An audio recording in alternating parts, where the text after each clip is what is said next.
بسم الله الرحمن الرحيم. الحمد لله والصلاة والسلام على رسول الله وآله وصحبه ومن والاه. الإخوة الأعزاء المهنيون المحترمون، الأخوات العزيزات المهنيات المحترمات، السادة والإخوة والأصدقاء والأبناء، الإعلاميون، الحضور الكريم، هذا صباح مبارك وسعيد لأسباب كثيرة، منها أنه لم يكن على بالي أن هنالك منشدا صوفيا لطيفا ولبيبا سيفتتح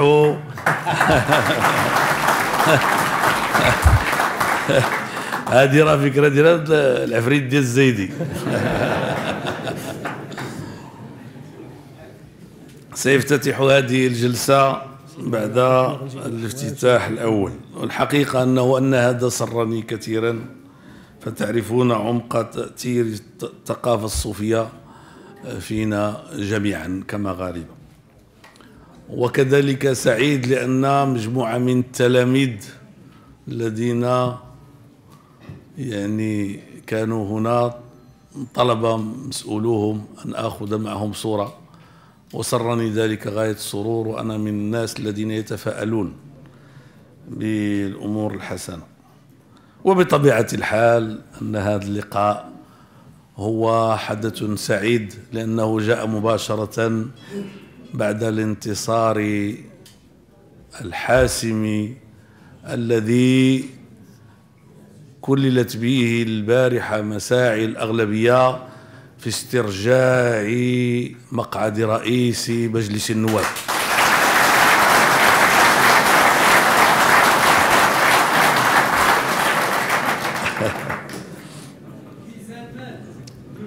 والحقيقة أنه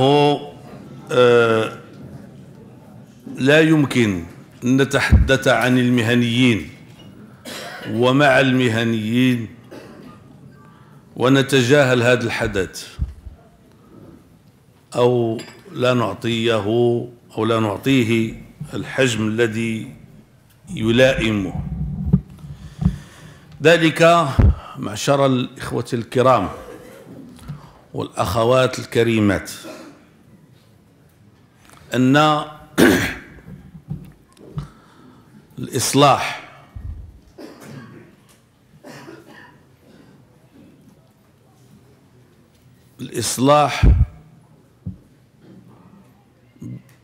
في مجال السياسة والمجالات المرتبطة بها هو عملية صعبة ومعقدة،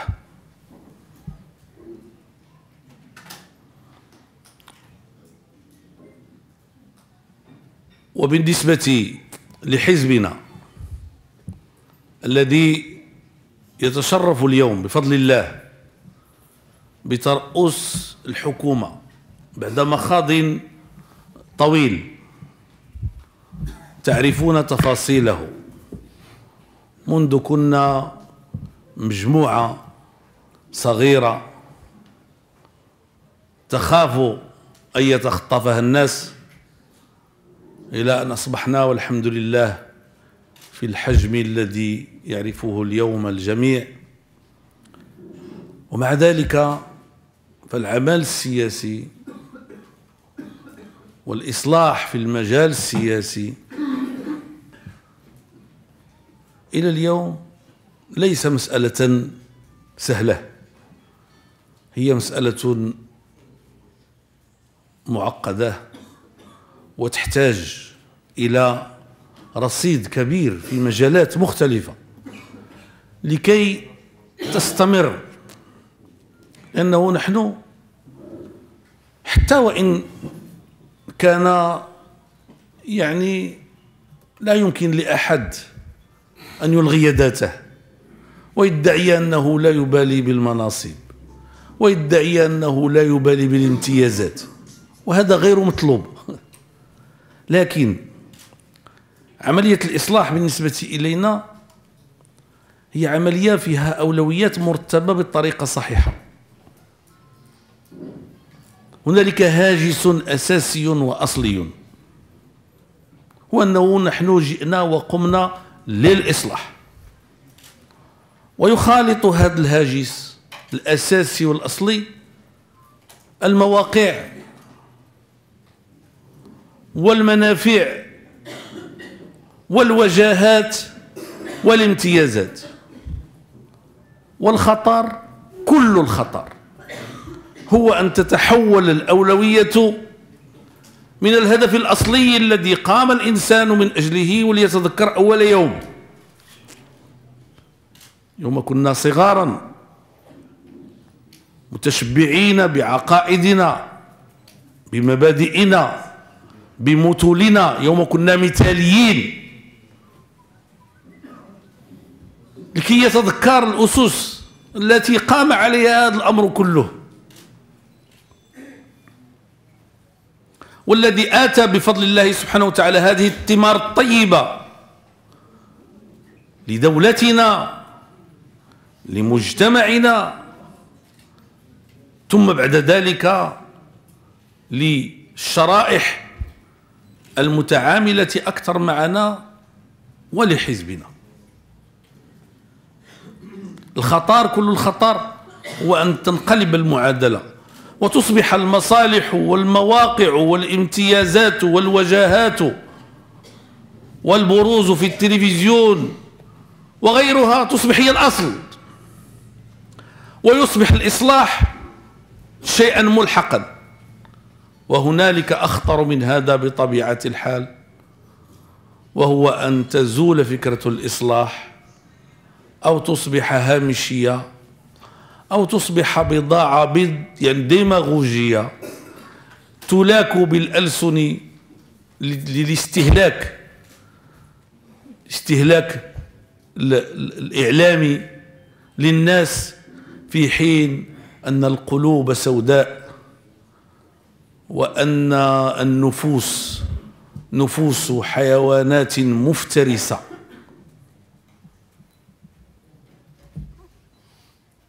تتلمض على المواقع لتفترس هي وذويها وأحزابها وفئاتها ولوبياتها الوطن والمواطنين مقابل الفتات والكلام والديماغوجية وما يسير وفق ذلك والعياذ بالله مما وقع لبعض من تعرفون ومن لا تعرفون. ولهذا وأنا أقول لكم هذا الكلام لا أقوله لكم لأزكيكم، أقوله لكم لأحذركم، أقوله لكم لأنبهكم، أقوله لنفسي، وإذا شئتم أقوله للأخ السي عبد الله باها والسي رضوان الزيدي لنعيد تذكير أنفسنا. هل هنالك مشكل؟ أقوله لكم لتبقوا مستيقظين، لكي لا تبنوا على الثقة المطلقة في أنفسكم، ولكي لا تركنوا إليها، بل تبقوا مستيقظين. دائما يحضر في بالكم أنكم إنما جئتم لهذا الأمر لأنكم تريدون الصالح العام، لأنكم تريدون الدفاع عن المظلومين، لأنكم تريدون الدفاع عن المهنيين بالحق وليس بالباطل، لأنكم تريدون المساهمة في إصلاح بلدكم ووطنكم، لأنكم تريدون المساهمة في الإصلاح في التعليم، في إصلاح العدالة، في إصلاح الصحة، في إصلاح مناخ الأعمال، في إصلاح كافة المجالات لكي ينهض بلدكم. لأنه اسمحوا لي أن أقول لكم كمغاربة لم يعد عندنا خيار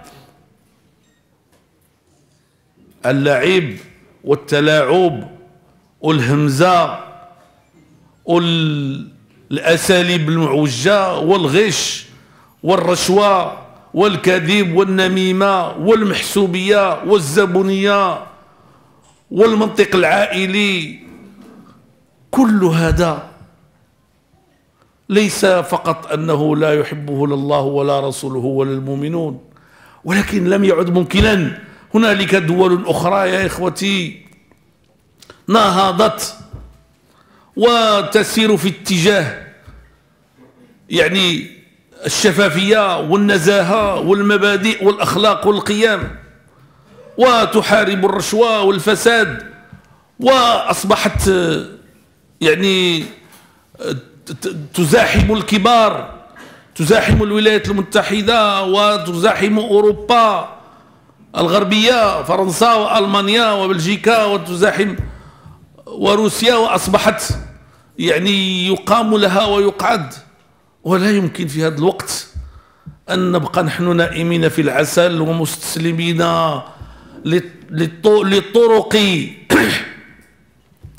لطرق تدبير الغلبة، تدبير الغلبة.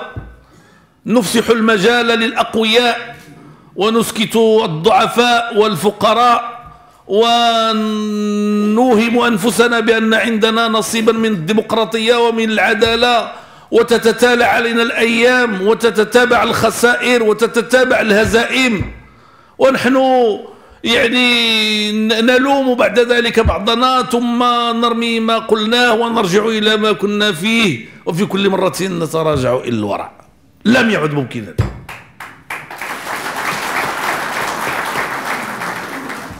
ومن أجل هذا جئنا، وإن وقع وارتخينا أو استلذذنا بعض المواقع، بعض الكراسي،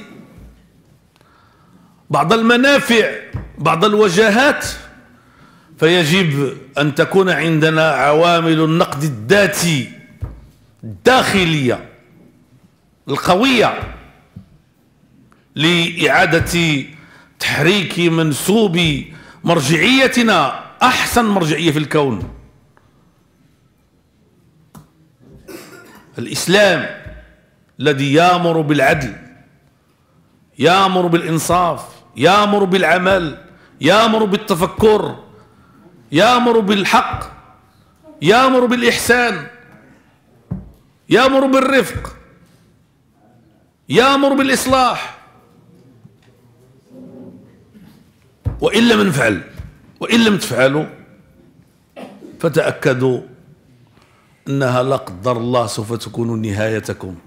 إن النهاية يا إخوة ليست هي الموت، إن النهاية حين تختل موازين النمو في جسد، فيبدأ في النهاية ينحدر إليها شيئا فشيئا. ولذلك فإن ما وقع البارحة يا معشر الإخوة الكرام هو فصل في مسار جاء بعد سنة 2011، سنة المخاطر على المغرب، سنة الأسئلة الكبرى، سنة الشك في قدرتنا على أمة وعلى دولة، في أن نرفع التحدي، حيث كانت القلوب لدى الحناجر، وحيث كان الخوف يعم المجتمع ومختلف طبقاته وهيئاته ومؤسساته وأحزابه، ولم نكن نعرف مما هو مصنوع غدنا، لكن الأمة كل واحد من موقعه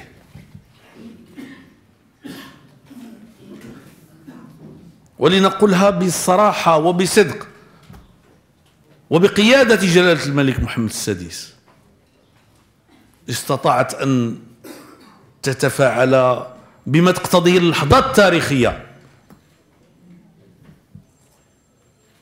ولملمت جراحاتها وانطلقت في مسار جديد يوم 9 مارس 2011 بخطاب جلالة الملك، ثم بعد ذلك بالتصويت على الدستور، ثم بالانتخابات التي حملت حزب العدالة والتنمية إلى تصدر المشهد السياسي وإلى حصوله على 107 من البرلمانيين الذي بناء عليه تم تشكيل الحكومة برئاسة أمين عام حزب العدالة والتنمية لنعيش هذه السنوات الحمد لله التي ارتفع فيها رأس المغرب عاليا.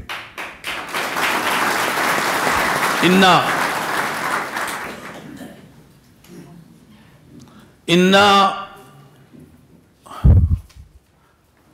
هذه الأحداث أيها الإخوة الكرام والأخوات الكريمات ما كان من الممكن أن تتصوروا ونحن نسير في اتجاه الإصلاح في إطار الاستقرار وفي إطار المحافظة على المؤسسات وبقيادة جلالة الملك، لم يكن يتصور أن الذين كانوا يحكمون القبضة على البلاد والعباد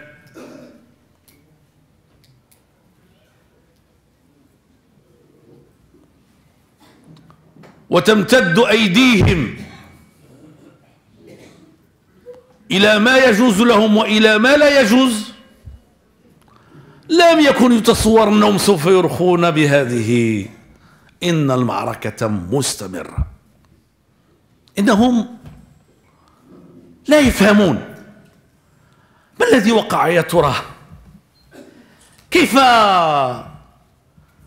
كان الناس ينتظرون سيناريوهات أخرى قبل سنة فقط من ذلك يكون فيها حزب العدالة والتنمية مهمشا لا يتجاوز 16 أو 17 نائبا برلمانيا أو أقل من ذلك بقليل أو أكثر من ذلك بقليل، ثم أصبح بين عشية وضحاها في رئاسة الحكومة، فبدأت معركة أخرى تزلزل الأرض من تحت أقدامنا وتدخلنا في متاهات الواحدة تلو الأخرى.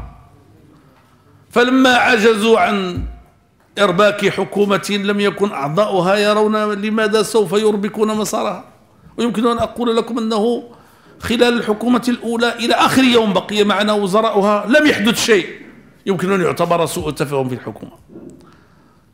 توجهوا إلى الأغلبية ومن خلال أحد مكوناتها وأدخلونا في متاهات كلكم تعرفونها. إن كل هذا البارحة لقنا درسا في أن التلاعب والأوهام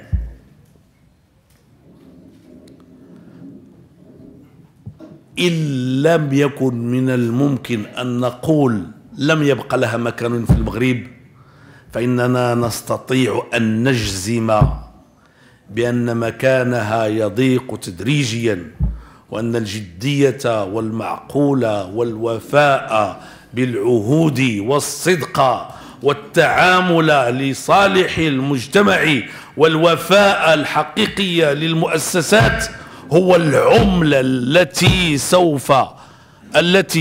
العملة التي انتصرت البارحة، وأمامها مسلسل من الانتصارات ينتظرها إن شاء الله.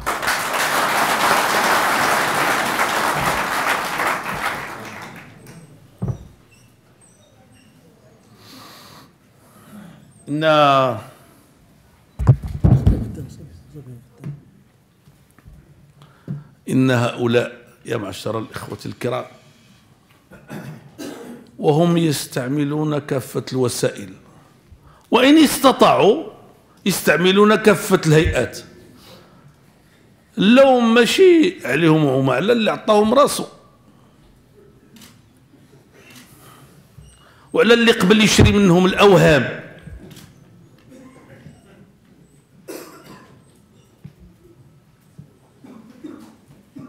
واللي طمع يقول لي السي باها اللي تلاقينا تيقول لي راه ما تيقضي على الطماع غير الكذاب.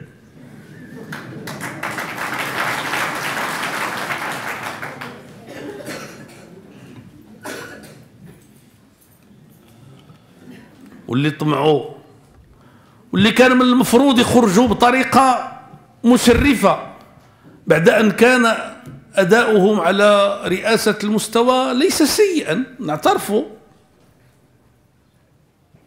احنا ما نقولوش الأداء ديال الاستغلاب كان سيء أبدا، بالعكس ما عندنا حتى شي حرج باش نعترفوا بلي الأداء ديالو كان جيد، على الأقل لا بأس به. وبقاو الإخوان ديال المكتب من مختلف الفرق ديال الأغلبية كيتعاملوا معاه يعني بتعاون إلى آخر لحظة. وأنا اتصل بي على ما تبقى من الميزانية قبل أيام من انصرافه، واتصلت بوزير المالية من بعد ما استشرت الإخوان وقلت له أعطيوا للرجل الميزانية ديالو ما تبقى له من الميزانية. ولكن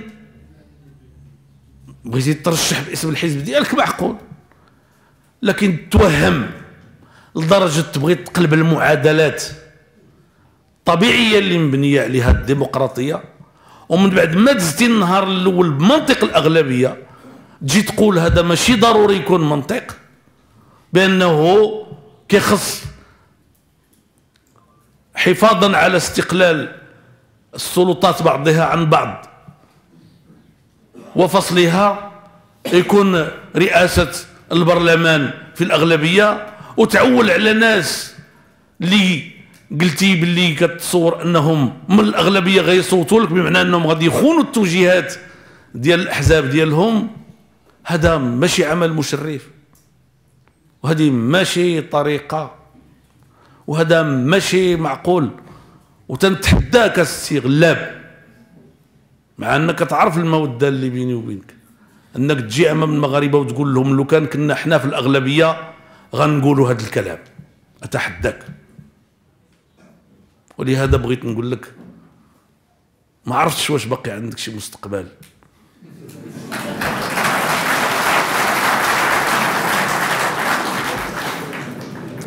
ما عرفتش واش باقي عندك شي مستقبل في السياسة، ولكن في المستقبل حضي راسك، ما تبيعش راسك لأصحاب الأوهام. انت في حزب سياسي صحيح، ولكن عندك شخصية خصك تحترمها. واما الآخرون اش بغيتيوني نقول لهم؟ واحد الجريدة قالت باللي الشعبية ديال السي بن كيران طاحت، كان 88%، هبط ل 65، هبط ل 53، دابا هبط ل 45. قال لك ولكن 45 باقي مهمة هذه. قال لي واش هو السبب؟ قال المعارضة ماشي قوية. وياك متى أنا المسؤول عاوتاني على المعارضة؟ واش بغيتيني نهود نعاون، بغيتوني نهود نعاونها؟ اسمحوا لي، أنا ما كنعتقدش بلي المعارضة ماشي قوية. كنعتقد بلي المعارضة ما فهماتش شنو هو اللي تحول في الجو في العالم العربي والإسلامي.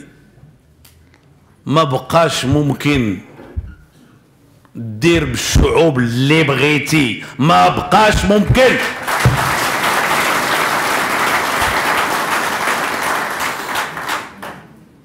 والحمد لله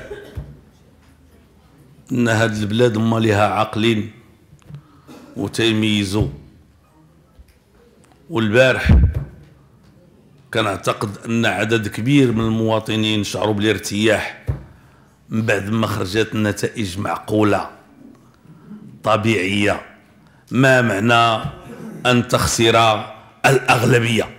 كيف يعقل ذلك؟ كيف يعقل ذلك؟ لا، هذا ماشي ماتش ديال الكرة. يمكن شي فرقة صغيرة تغلب شي فرقة كبيرة شي نهار.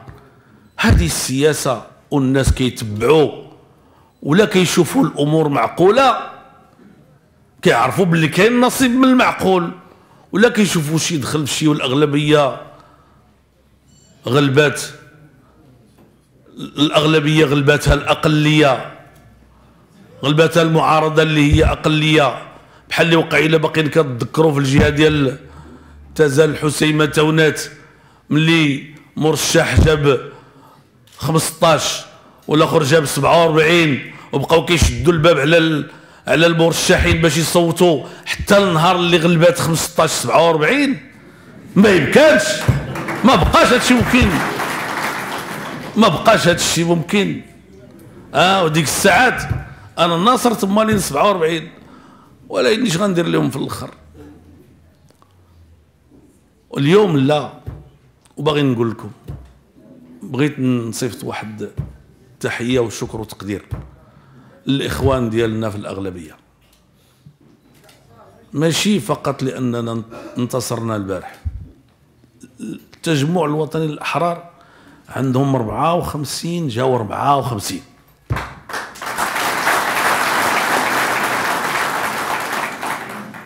والحركه الشعبيه عندهم 33 جاوا 32. والتقدم والاشتراكيه عندهم 21 جابوا 20. حتى ديالنا كيستحقوا التصفيقات. عندهم 105 جا 101. دوك 4 لابد واحد غاب بسبب مفهوم، 3 خصهم يجيو يشرحوا لي علاش ما جاوش. واخا يمشيو لامريكا، واش هذا وقت امريكا السي رضوان؟ هذا وقت السياحه؟ اش هادشي؟ وعمركم كامل وانتم صابرين في الاخر فت امريكا سيروا غير لاكادير بعدا.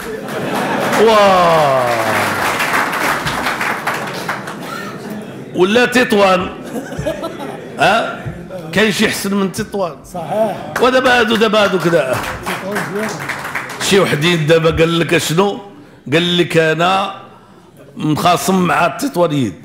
غير اطمئنوا، راه واخا تحاولوا 1000 عام ما تخاصمونيش مع التطوانيين، حينتاش التطوانيين تيحبوني وتنحبهم. وعرفتيوا علاش قلت لهم هذيك الكلمه؟ السبب بسيط، هذاك راه ثناء عليهم وعلى مدينتهم. فعلا التطوانيين تيحبوا مدينتهم، تيحماقوا عليها. ملي كيتعينوا كيكونوا كينتظروا النهار اللي غادي يرجعوا باش يخدموا في تطوان. هذا معناه ان مدينه جميله وعزيزه عليهم، وانا ما يمكن لينا نديهم بهذه القضيه هذه. الان انا باغي نقول لكم الاخوان، انتم كمهنيين، انتم فئه طبيعيه في التعامل مع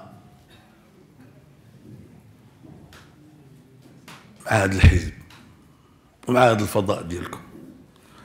تجار، معظمكم تجار صغار، حرفيون، الصناع التقليديون، الفلاحه الى اخره. وكنظن هذه الفضاءات ديالكم غالبا في المستقبل غتنشا عنها فضاءات متخصصه. بديتي ولا مازال؟ ما نقول لكم واحد القضيه خاصكم تفهموها وتعرفوها.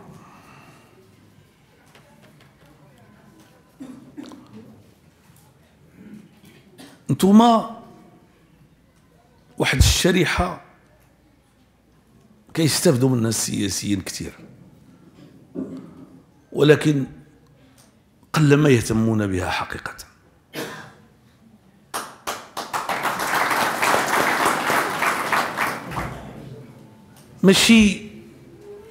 ماشي لسبب سيء، لا أظن. هو السياسة مع الأسف هي هذه السياسة واعرة، والأقوياء كيديروا بلاصتهم وتاخذوا حقهم وشويه اكثر من حقهم بفعل الطبيعه البشريه. والناس اللي في ادنى سلم المجتمع يقنعوا، تيقول لك الا خلونا غير في التقار مزيان، غير الا بعدوا منا فيها خير. انا باغي نقول لكم واحد القضيه، سمحوا لي.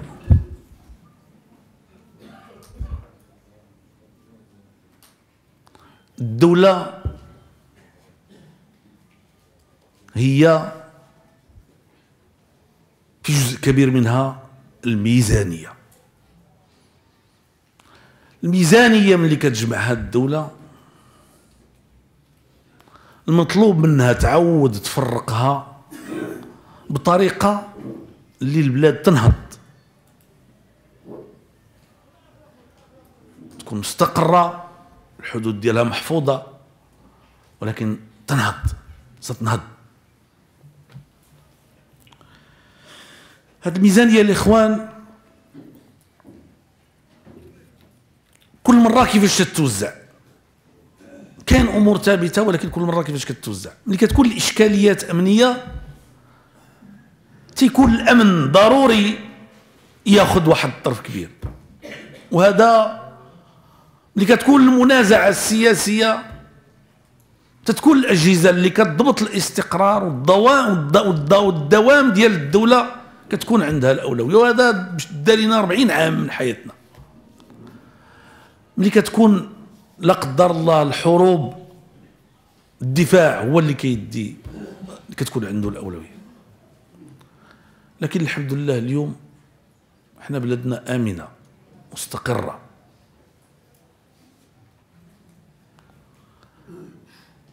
ديمقراطية. أنا عارف كنقول،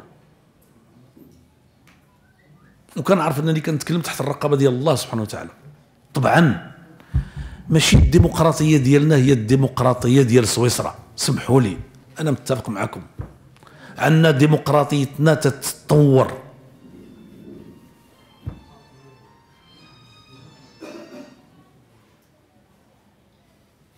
البارح كنشوف فرونس 24 واحد السيد كيشتم في الدولة ديالنا وفي النظام ديالنا، والبارح دار لي داز، والبارح وكنقول هذا واش ما حشمش؟ واش لو كان هذا الشيء اللي كيقول صحيح في المغرب يقدر يقولها في فرونس 24؟ انا ما كنهضرش على مولاي هشام. مولاي هشام لو كان داك الشيء الكتاب ديالو ما منعتوش الدوله المغربيه، معنى ذلك ان الدوله المغربيه اليوم كتشعر الحمد لله بانها مستقره والديمقراطيه ديالها تتطور، والناس تيقولوا الغرائب والعجائب اللي كيدخلوا حتى واحد ما كيسولهمش. في وقت سابق كان داك الشيء تيتبعوا أشياء كثيرة تعرفونها، والمشاكل اللي عندنا دابا إلا بغى الله غادي تعالج إن شاء الله الرحمن الرحيم في المستقبل القريب. لأنه والناس اللي ما بغاوش يدخلوا للمجال الديمقراطي يسمحوا لي، راه المجال الديمقراطي ما غينتظرهمش. انا كننصحهم اللي عنده شي حاجه بغى يساهم فيها في بلادو يتفضل،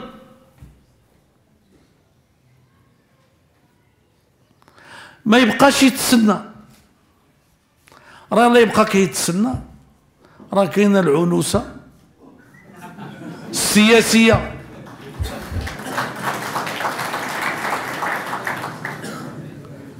هاد البلاد الإخوان من الطبيعي اليوم باش تهتم أكثر بالإنسان، بالمواطن العادي اللي موجود في المدن العتيقة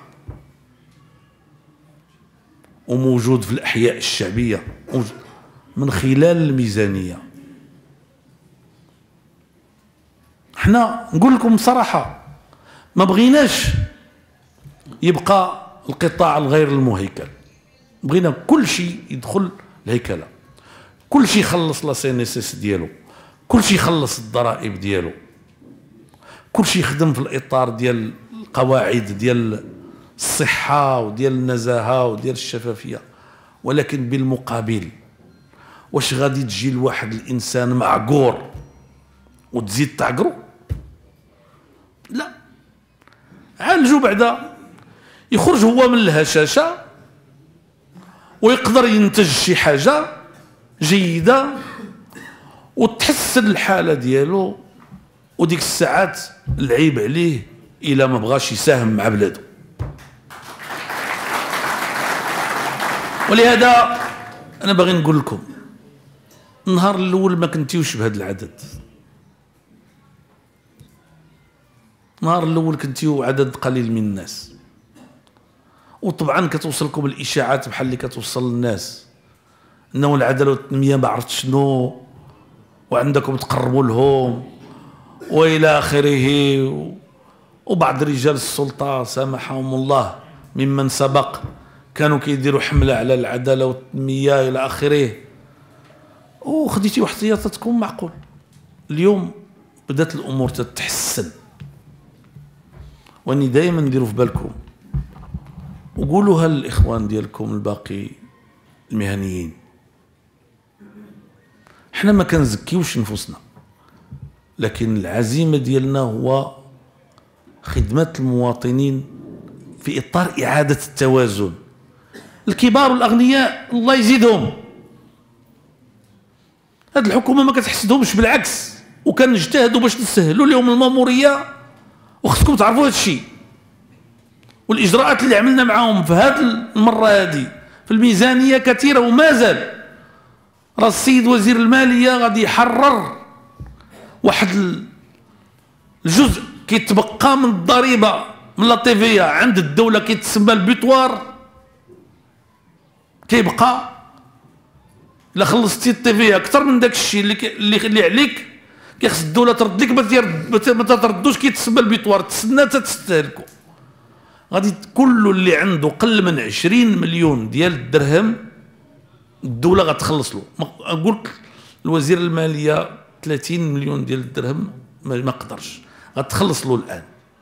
هذا غادي يضخ في المجالات الاقتصادية حوالي 2 المليار ديال الدرهم، بالإضافة ل2 المليار ديال الدرهم اللي عطينا للناس اللي بناو في الإطار ديال المخطط الاستعجالي بلا ما تكون الشروط متوفرة القانونية وبلا ما تكون الميزانية يعني كتوقع البريفواسا، واش كتوقع راصده داك الميزانية، ولقيناهم واحلين مساكن خدموا للدولة، ولكن الفلوس ما كاينش كيفاش، وخرجنا لهم 2 ديال المليار ديال الدرهم ووصلتهم لأنهم هما مظلومين. اللي ناضوا النهار الاول زرب زرب زرب زرب زرب زرب، فهمتيني ولا لا، وما خداوش الاحتياطات اللازمه الاداريه والقانونيه، هذوك هما اللي فرطوا. هذا مشكل عالجناه، وهذا مشكل اخر غنعالجوه. ولكن ماذا عن التاجر الصغير والحرفي الصغير والصانع التقليدي الصغير والفلاح الصغير؟ انا غنقول لكم حنا في القرض مع القرض الفلاحي، انا هو الرئيس ديالو ديال المجلس الاداري ديالو، درت معاهم اجتماع واحد، كنفوض وزير الفلاحه باش يتكلموا. قلت للسيد المدير، السيد المدير شحال رصدتيو للفلاحه الصغار؟ قال لي مليار درهم. قلت له شحال عطيتيوهم؟ قال لي 200 مليون درهم. قلت له علاش؟ قال لي لان الناس الاله ما تيجيوش ما تيجيبوش الشروط. قلت له عطيو للفلاحه الصغار. الفلاح الصغير بزاف منه ما عندوش الضمانات الكافيه وما كيعرفش كاع الاوراق، وشنا هي الاوراق وكيفاش خصو يجمع وما نعرف شنو الكيتوس. وهذا انا براسي كنلقى صعوبات باش نعقل على داك الشيء، وهذه هي الحقيقه. غالبا يكون السي بكر هو حافظ داك الشيء.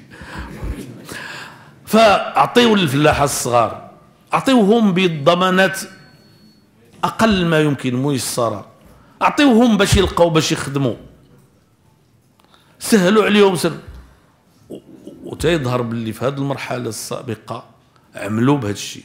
الان داك الشيء اللي عطاوه في هذه السنه هذه اكثر من السنه الماضيه، ماشي 200 مليون درهم، هذه مليار درهم كل سنه.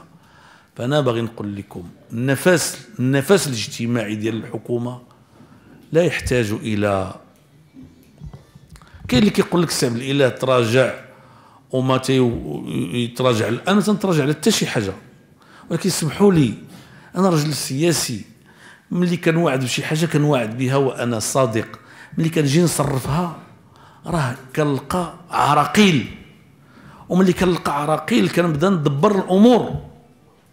واش الا لقيت عراقيل نقول ما قدرتش نوفي نحط هذا الشيء كامل ونمشي في حالتي؟ هذا هو زعما يكونوا الناس فرحانين؟ هذا ماشي اختيار.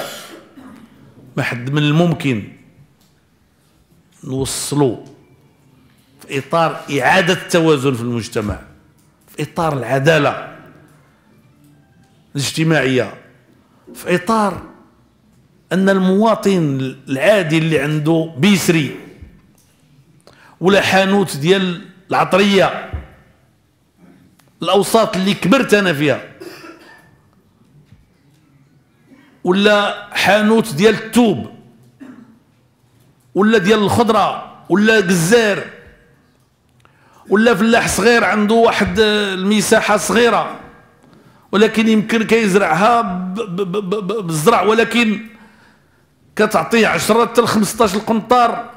الا وقعت يعني الا تعطات له تمويلات وتعطاه تاطير محدود تقدر تولي 45 قنطار يا كاسي بكر، بلا ما تكون الفلاحه الكبيره هذه، غير التاطير انت ولا لا. حنا راهنا ماشي غير في التجاره الصغرى والفلاحه الصغرى والحرفيين ديالنا والصناع التقليديين، وانا ما زلت اؤكد على الجوده والاتقان الاخوان. سمحوا لي من الواجب على الدوله تعاونكم، وتنقول لكم راه ما كتعطيكمش الصدقه، راه ما كتعطيكمش الصدقه، هذوك فلوسكم، فلوس الدوله اللي المطلوب بها كتمشي للجهات اللي محتاجه باش تقويها باش كتنطلق. لانه ملي كينجح لك صانع تقليدي راه نجح هو ومراته، وغيقري وليداته وغيربيهم وغيداويهم وغادي يكونوا عناصر نافعه في المجتمع. وملي كينجح لك يعني مول الحانوت، الا ما نجح لكش راك انت اللي غتأدي الثمن. الله يخليك الاخ الكريم، الله يخليك. فاذا خاص الاخوان يفهموا هذا الشيء، هذا يفهموه، ويفهموا باللي الحس الاجتماعي ديال هذه الحكومه كبير جدا، وفهموا باللي الاصلاح هو عمليه تدريجيه، وباللي حتى شي حاجه وعدنا بها ما غنتراجعوا عليها. ولكن ربما في البدايات كانت بعض الاشياء تبدو سهله. انا قلت هذا الكلام وتشبعت لما سمع بعض منافسينا الذين كانوا في الحكومه باننا غادي نعملوا الدعم المباشر للاسر من خلال الالغاء ديال المقاصه اللي خلصنا فيها. وعقلوا مزيان اش نقول لكم، في 2012 57 مليار ديال الدرهم. خاصكم تفهموا شنو هي 57 مليار ديال الدرهم. هي الى عندك مزيان، الى ما عندكش خاصك تسلفها. وكاين الشهر اللي باش نخلصوا الموظفين، السيد وزير الماليه السابق خرج للخارج باش يجيب قروض على جناح السرعه باش نلقاو باش نخلصوا الموظفين. اليوم الحمد لله ما بقاش هذا الشيء، حوالي رصيد كان كيكون عندنا حوالي مليار ديال الدرهم في الشهر، اليوم 20 مليار ديال الدرهم في الشهر موجوده في الرصيد ديال البلاد.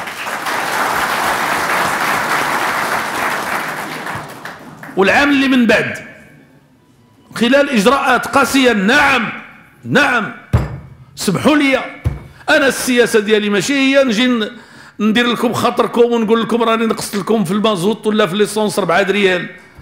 لا، واخا تنجي تنقول لكم أنا زدت في الثمن ديال المازوت، ولكن ماشي زدت عليكم، زدت باش ما يكونش الظلم، باش ما نبقاوش كنساهموا مع انسان عنده سياره ديال ليسونس ولا ديال المازوت في الوقت اللي الميزانيه ديال الشعب والمديونيه ديال الشعب كتكبر.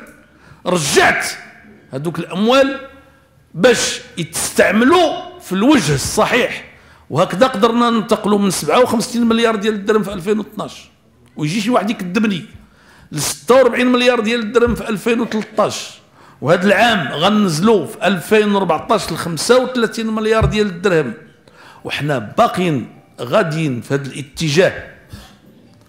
علاش؟ لان هذوك الفلوس ملي غادي نقصهم غادي ما نكونش محتاج للمديونيه اكثر، ولا جاب الله توفروا ليا غادي نقدر بهم نعاود نضخ شيء من الامكانيات التي ترجع الحياه بفضل الله لفئات مستضعفه وهشه.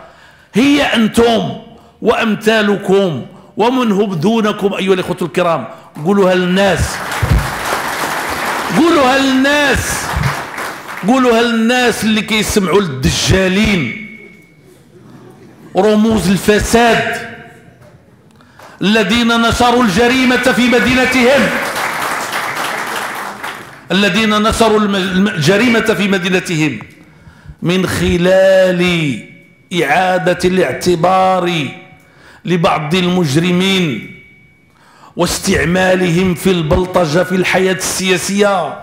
فأصبح المواطن يرى أن بعض المجرمين ارتفعت مكانتهم في المجتمع وأصبحوا في وضعية حسنة من الناحية المادية، فأصبحت البلطجة عملة رائجة في مدينة فاس مع الأسف الشديد عاصمة البلد العلمية. البلطجيون الفاسدون المفسدون رموز الفساد، ويسمعوا لهم ويسمعوا لهم كيسمعوا لهم أبنائكم، كيسمعوا لهم المواطنين البسطاء. قولوا لهم حلوا عينيكم، مسحوا النظر ديالكم إلا كانوا عندكم. المغاربة أيها الشعب المتواضع، الناس اللي ما عندوش الإمكانيات، كيفاش يتخلط عليكم الشغل لهاد الدرجة؟ لهاد الدرجة تخلطت عليكم الأمور. كيفاش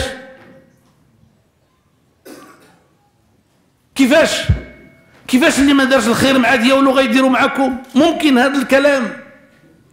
كيفاش اللي كان بالعهد القريب يريد أن يهيمن على البلد ويريد أن يمسك بخناقها ويريد أن يجعل التحكم هو العملة الرائجة في البلد، اللي يتواجه إما بالتخويف وإما بالبلطجة وإما بالملفات المفبركة. كيف بين عشية وضحاها نسيتم هذا أيها الإخوة المغاربة؟ ما تنسوش. على كل حال واخا تنساو، اليوم كاين اللي غيذكركم. هذا حزب أحرق السفن، قرر باش يمشي للأمام مهما كلفه ذلك، لأنه هذه مصلحة البلاد، هذه مصلحة الوطن، هذه مصلحة كافة فئات الشعب المغربي، هذه مصلحة النظام الملكي. حنا غنمشيو في اتجاه الإصلاح، في اتجاه الشفافية، في اتجاه النزاهة. عدتنا بعد الله أنتم كأمل للمستقبل. ردوا البال، ربما من بعد وقت وجيز ما غنبقاش معكم. ما تنساوش في 2016 انتم قررتيو باش صافي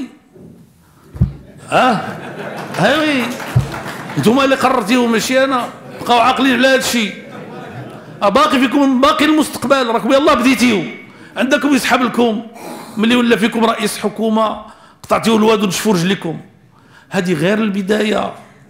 لا بد ان تحققوا الاصلاح، لا بد ان تحافظوا على الدوله، على اشعاعها، على ماضيها، على مستقبلها. هذه مسؤوليتكم. عندكم تعتقدوا باللي الدفاع عن الملكيه هو مسؤوليه جلاله الملك وحده، ابدا، هي مسؤوليه المواطنين اولا.